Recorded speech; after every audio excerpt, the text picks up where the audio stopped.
téléspectateurs de Télé-École, la première télévision éducative en Afrique au Sénégal. Merci de nous recevoir chez vous dans ce nouveau numéro de Parlons Philosophie, qui est une émission spécialement dédiée à la réflexion philosophique. Aujourd'hui, nous avons l'immense plaisir de recevoir le professeur Mamadou Siressi, qui est un professeur au lycée Demba Diop de Mbour, un doctorant à l'université Cheikh Anta Diop, un grand écrivain, mais aussi un instituteur normalien. Merci d'avoir accepté l'invitation de Télé-École, Monsieur Siressi. Mamadou Siressi. Madame Badiane, pour être parmi vous aujourd'hui. Merci beaucoup. Et aujourd'hui, nous allons traiter un texte d'André Cresson. Merci de bien vouloir nous lire ce texte. Nous vivons en société. Or, une association d'individus ne peut subsister qu'à certaines conditions. Elle ne peut prospérer si celles-ci ne sont pas scrupuleusement observées par ceux qui la composent. Comment durerait-elle si les individus ne sont pas disposés à se respecter les uns les autres et à s'entraider au moins jusqu'à un certain point? Des hommes qui s'assasineraient, s'entromperaient perpétuellement, ne formeraient pas un groupe social stable.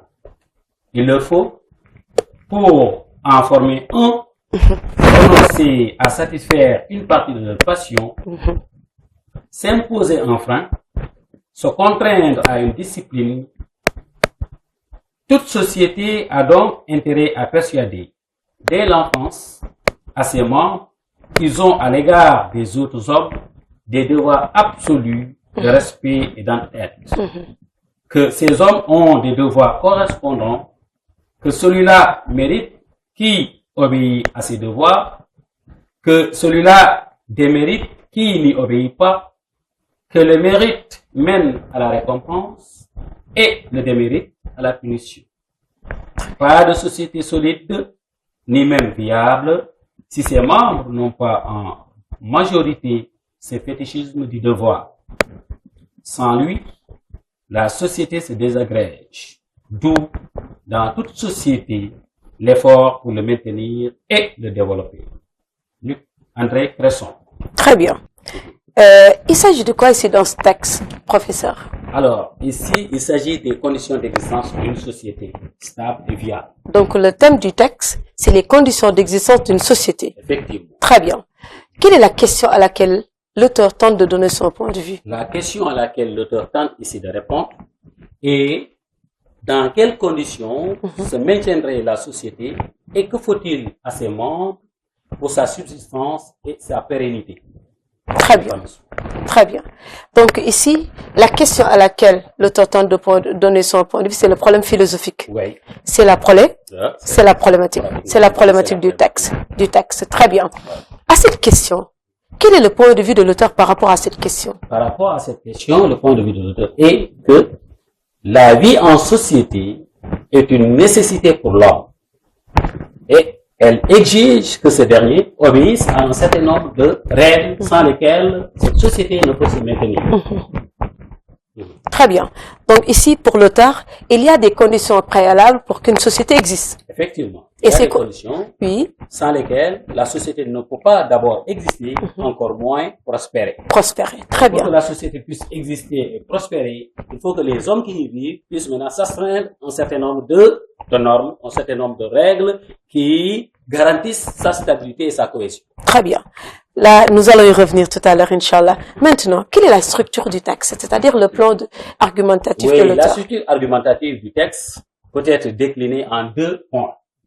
Alors, dans la première partie, l'auteur parle des conditions qu'il faut pour que la société puisse subsister. Très bien. Et dans la deuxième partie, c'est la nécessité de l'éducation qui fera que les membres de la société puissent maintenant respecter les normes qui garantissent l'équilibre et la stabilité de la société. Très bien. Un beau texte. Merci. Ouais. Et j'ai envie de poser cette question. Quelles sont les conditions sur lesquelles repose une société pour l'auteur? Pour l'auteur, bien sûr, les conditions sur lesquelles repose la société, c'est le respect de l'autre, l'entraide. C'est important. L'entraide, surtout. Le respect, d'accord? Le partage, la solidarité, la coopération, l'entraide, la mutualité, les échanges. Sans cela, on ne saurait parler de société. De société. La société, donc, est un groupe d'individus où ces derniers entretiennent des relations de partage, de coopération, de solidarité, d'entraide et de respect mutuel. Et de respect mutuel. Très bien. Qu'est-ce qu'un groupe social stable? Un groupe social stable, c'est une société, c'est une collectivité ou une communauté, on peut dire, où les membres qui sont là obéissent à un certain nombre de règles. D'accord? Il faut que les membres de la société puissent accepter de respecter ces normes qu'on appelle les règles sociales qui garantissent le bon fonctionnement de la société. Très bien. Alors, sans cela, on n'aurait pas une société, on aurait un conglomérat, ou bien un agrégat, ou bien une horde, où les gens vont se rendre la méchanceté, d'accord? Ils vont se rendre la violence, etc., etc. Très bien. Qu'est-ce qui, dans le texte, renvoie à la socialisation? Alors, les mots ou les concepts, les notions qui renvoient ici à la socialisation sont l'entraide, le respect, d'accord? Il y a l'entraide, il y a le respect, il y a l'éducation, d'accord? Il y a les normes. Les normes, oui. Il y a les récompenses, d'accord? Il y a l'obéissance. Très bien. C'est le champ lexical, Oui. alors, qui, ici, justifie la société. Très bien. Voilà. Qu'est-ce que le devoir pour l'auteur? Le devoir pour l'auteur ici, c'est l'obligation qu'a le membre, l'individu, à respecter par le biais de l'éducation, donc les normes, les règles, d'accord, les lois garantissant, les lois sur lesquelles repose donc la société. Ça, le devoir pour l'auteur. Okay. Obligation que sent l'auteur, que se fait le membre, l'individu, pour respecter alors donc le bon fonctionnement de la société. Obéir aux normes, c'est un devoir. Obéir aux normes, c'est un devoir. Pour l'auteur. Pour chacun. Et c'est la raison pour laquelle ce devoir doit être maintenant inculqué aux élèves, aux enfants, depuis l'enfance. Très bien. Donc c'est ça qu'on appelle l'articulation de l'éducation. Très bien. En quoi le devoir est-il le socle de la vie en société pour l'auteur? Ah oui, parce que si nous disons ici avec André Cresson que dans la société il y a le respect, il y a l'entraide, il y a la coopération, et que cela ne peut pas exister si les hommes qui sont là se respectent mutuellement, obéissent un certain nombre de règles, et cette obéissance et ce respect donc sont un ensemble de dispositions, un ensemble de qualités qui doivent être maintenant inculquées aux enfants depuis l'éducation. C'est la raison pour laquelle la notion d'éducation est très importante pour André Cresson. Donc l'éducation c'est la base, c'est le socle. C'est la base, c'est l'éducation. L'éducation est un des piliers sur lesquels repose la stabilité de la société. Très bien. Parce que sans elle, les individus ne vont pas se sentir en personne. Ils vont vivre leur individualité, leur subjectivité. D'accord? Ils vont s'isoler. Et quand ils s'isolent, et là, ils vont se comporter comme des animaux. Ils vont être violents. Si, renoncer à leur état de nature. Très bien. Très bien. Donc, ils vont obéir tout simplement à leur instinct de plaisir et non à l'instinct de réalité. Très bien. Quels sont les éléments qui peuvent bloquer la vie sociale?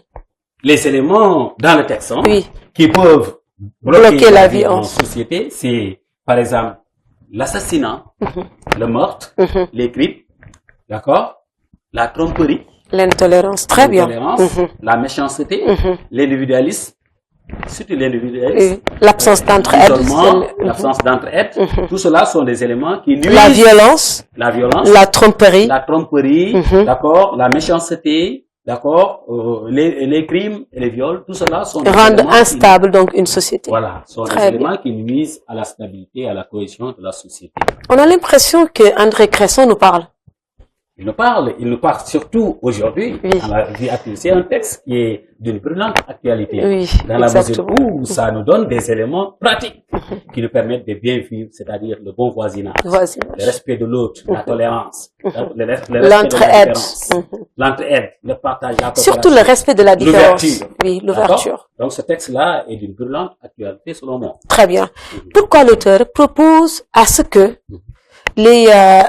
les gens doivent renoncer à nous devons, c'est-à-dire que l'auteur dans ce texte propose et pense que nous devons renoncer à nos passions. Aïe, nous devons renoncer à nos passions, renoncer parce que naturellement, les passions ont tendance à s'exprimer.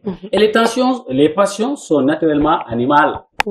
C'est source de tension. Et oui, elles sont source de tension. Les passions étant animales, leur expression ne serait pas bonne pour la société. C'est la raison pour laquelle, pour que nous puissions vivre dans cette société qui garantit notre stabilité, notre vie, notre sécurité, il faut qu'on renonce à notre nature animale. Et renoncer à notre nature animale consiste tout simplement à renoncer à l'expression des passions. Les passions. Très bien. Qu'est-ce qu'il faut retenir de ce texte d'André Cresson? Ce texte-là, ce qu'il faut retenir, c'est que ça nous donne des éléments qui nous permettent de vivre avec l'autre. C'est un texte qui nous permet de nous ouvrir à l'autre, mais aussi en restant nous-mêmes. Un texte qui nous permet tout simplement d'être tolérants. C'est un texte qui nous permet de domestiquer notre nature animale en étant passif, en étant paisible. Nous devons cultiver la paix. Nous devons cultiver l'entraide, la tolérance, le respect de la différence. D'accord? Tout cela là sont des éléments que nous pouvons puiser du texte. Donc, pour avoir une société stable. Et très actuelle. Ah non, c'est un texte très actuel. Parce qu'aujourd'hui, on se rend compte que c'est la différence qui est source de problèmes. Et l'intolérance. Ouais. L'intolérance surtout. Parce que la différence peut être source de paix, de cohésion et de stabilité. Mais maintenant, cette différence, la manière dont elle est comprise, c'est celle-là qui peut être soit source de tension ou source de paix. Pourquoi l'auteur dit-il que la tromperie peut bloquer une société, peut rendre une société instable? Oui, parce que avec la tromperie, les fake news aujourd'hui, avec les fake news, la tromperie, ça pousse maintenant à renoncer à la vérité. D'accord? On n'aura plus la sincérité, d'accord? On n'aura plus confiance en personne, d'accord? On n'aura plus confiance à personne. Et si on n'a plus confiance à personne, c'est la méfiance. Donc la société devient instable. Et si la méfiance et la défiance sont là, donc il y aura plus de paix possible. C'est pourquoi même je me permets de citer Glory qui dit il y a 3 causes principales de querelle parmi les hommes: la méfiance, la défiance, la fierté. That's why. Donc, il faut éviter la tromperie. Ce n'est pas bon parce que ça installe l'animosité, ça installe la crainte, d'accord, la violence, etc. Et il l'a dit, il est très clair dans ce texte, il dit, la violence aussi est un obstacle à la stabilité sociale. Bien sûr. La vie sociale a besoin de tranquillité, a besoin de sérénité, a besoin de paix, a besoin de liberté. D'accord? Et cette violence-là est un obstacle pour tous ces avantages. S'il y a violence, il n'y a pas stabilité, il n'y a pas paix, il n'y a pas cohésion, il n'y a pas partage, il n'y a pas solidarité, il n'y a pas de respect, il n'y a pas d'entraide. Donc, d'où alors l'importance tout simplement de la présence de cette notion de violence dans le texte. Très bien. Monsieur Si, est-ce que l'élève, dans la discussion, ne peut-il pas montrer un autre point de vue différent du point de vue de l'auteur? Très bien, madame. Ici, l'élève peut montrer que, contrairement à l'avis, à l'affirmation, à la thèse de l'auteur, que la société est le seul havre dans lequel l'homme peut s'épanouir, l'élève pourrait dire que la société aussi pourrait nuire à la liberté de l'homme. Autrement dit, l'homme aurait pu trouver sa liberté en dehors de la société, son épanouissement en dehors de la société.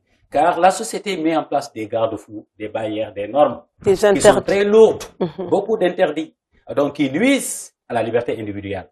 Vous voyez, chose qui fait que des hommes peuvent se dire, n'eût été la société, je jouirai de ma liberté, j'aurai la liberté de faire ceci ou de dire cela. Très bien. Mais malheureusement, comme il se sent être un être social, un individu social, alors donc, il est obligé de respecter ces normes, aussi lourdes soient-elles. Ce qui fait que donc, la société, au lieu de lui assurer l'épanouissement, la paix, le bonheur et la liberté, la société nuit à son épanouissement, à son bonheur personnel. Donc, il aurait souhaité vivre dans un autre état que celui-ci. Et même, il y en a, parce qu'avant que la société ne soit là, les hommes il est supposé que les hommes vivaient à l'état de nature. En tout cas, c'est la thèse des contactualistes comme les Thomas Hobbes et les John Locke et les Rousseau. Donc, pour eux, à l'état de nature, comme l'a dit Rousseau, une liberté illimitée, liberté illimitée. J'ai l'habitude de dire à mes élèves que, alors, j'aurais souhaité vivre pendant ce moment pour jouir pleinement de ma liberté parce que je me sens être dans. Mais cette liberté, elle est très dangereuse parce que quand elle est limitée, il n'y a pas de borne, donc la liberté d'autrui peut. Non, si elle n'était pas limitée, il n'y aurait pas la liberté d'autrui qui nuirait à ma liberté, ou bien ma liberté qui nuirait à la liberté d'autrui. Vice versa. Rousseau lui-même, il dit que c'était le bonheur total. L'homme n'avait même pas de besoin. Mais qu'il y avait trop de... appartenait à l'homme. Mais il y avait des risques. À personne. Il y avait des risques. Il y avait des risques. Bon. Est-ce qu'il y avait des risques? Il y a des risques parce que quand même, s'il y a des catastrophes naturelles, s'il y a des... C'est parce qu'il y a les catastrophes naturelles qu'on n'a pas continué dans cet élan de l'état de nature. Mais n'eût été maintenant, voilà, cette catastrophe naturelle, ce cataclysme naturel, alors on aurait continué à jouir tout simplement de cette liberté illimitée. De cette liberté, voyez, très bien. Donc c'était un état de nature. Malheureusement, pour moi, cet état de nature va disparaître pour laisser la place maintenant à l'état social, à la société, à la cité, où maintenant nous serons obligés de vivre, de se respecter et aussi d'obéir à un certain nombre de normes que je suis très lourdes. Parfois il y a des normes qui sont... Par exemple, l'auteur ici, quand il dit... Il est important d'avoir maintenant des formes de déviance. Très bien. C'est pourquoi toute société a besoin de déviance. Ah, bien sûr. Pourquoi la déviance est nécessaire dans une société? La déviance, elle est nécessaire dans la société parce qu'elle permet à celle-ci, alors donc, de progresser, d'accord, d'évoluer, de se contextualiser, d'accord, de laisser de côté ce qui le tire vers le bas et d'essayer de se conformer à l'actualité. À la réalité.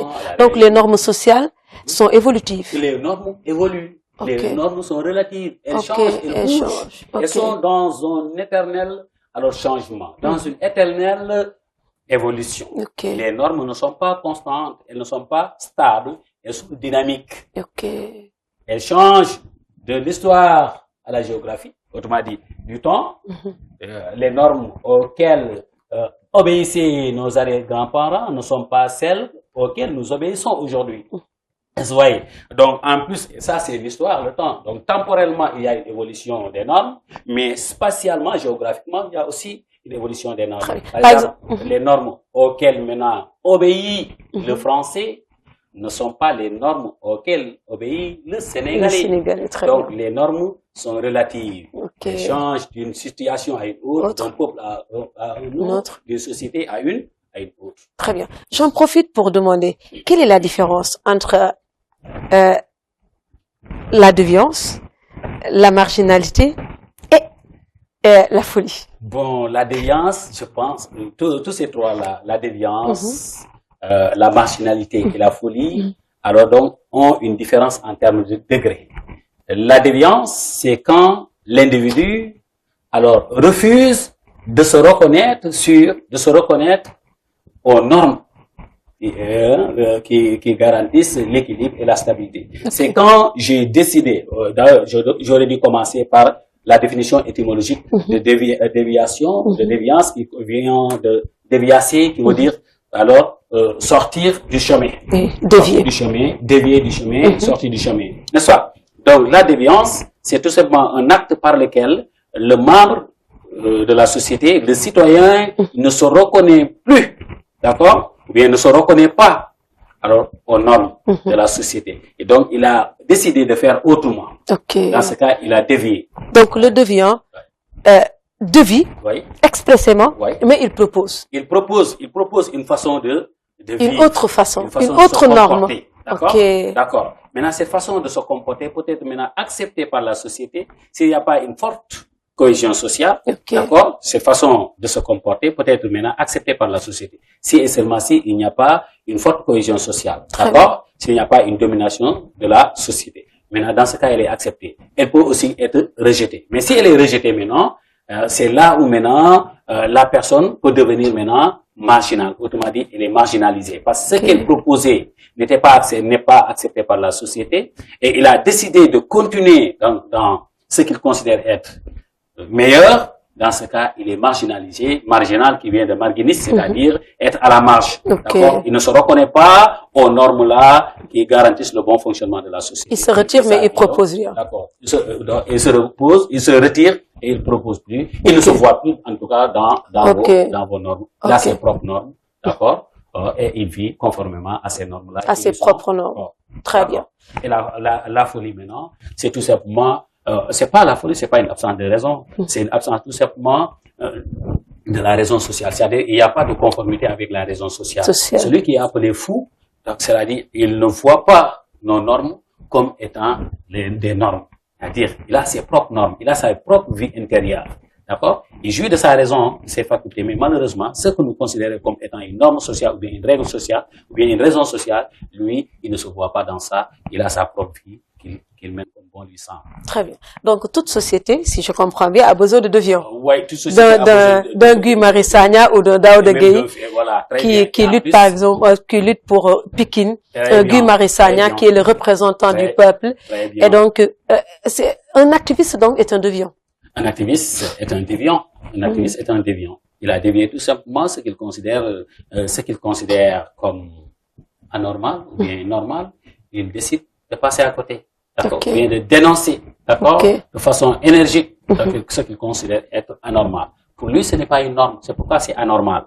D'accord? Et pour nous, maintenant, c'est normal. Et c'est pourquoi que nous le considérons comme étant un activiste. Très bien. Mais ce sur quoi je voulais terminer, c'est quoi? C'est que toute société aussi a ses propres fous. On ne devient pas fou de la même manière dans toutes les sociétés. D'accord?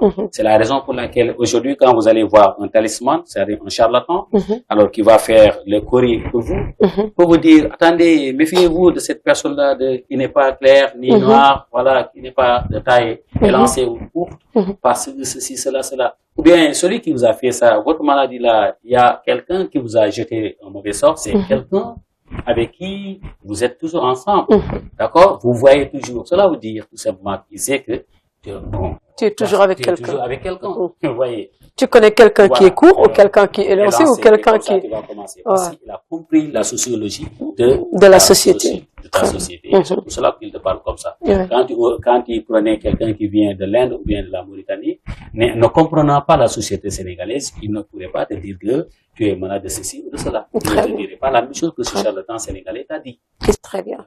Merci beaucoup, professeur, d'avoir expliqué ce beau texte, quand même, qui montre que la société est une nécessité et qui montre les conditions d'existence d'une société. Et parmi les conditions d'existence d'une société, il nous parle de l'entraide, il nous parle de solidarité, il nous parle aussi du respect, le respect mutuel, l'entraide. Le partage, la coopération. Très bien. Voilà, tout cela. Et il nous met en garde. C'est ce que j'aime bien dans ce texte. Il nous met en garde de faire attention. Parce que la violence et la tromperie peut nuire les conditions d'existence d'une société ou bien peut rendre instable une société. En tout cas, ça a été un plaisir, un régal de vous écouter et de vous voir philosopher. Merci beaucoup. Le problème, c'est que moi, quand je suis devant vous, en tant qu'éminent philosophe, je perds mes mots. Je me perds. Excusez-moi, je demande pardon aux téléspectateurs parce que je crois avoir fait beaucoup de gaffes à cause tout simplement de la présentatrice qui est une éminente philosophe et qui m'a fait perdre mes mots. Merci beaucoup. C'est toujours un plaisir de vous recevoir chez nous parce que Télé-École, c'est chez vous. Et Télé-École aussi, c'est chez vous, les téléspectateurs. Merci. Et on se donne rendez-vous très prochainement dans un nouveau numéro de Parlons Philosophie. Jusque-là, continuez à philosopher parce que philosopher nous permet de vivre mieux. Merci beaucoup et à très bientôt. Merci. Merci.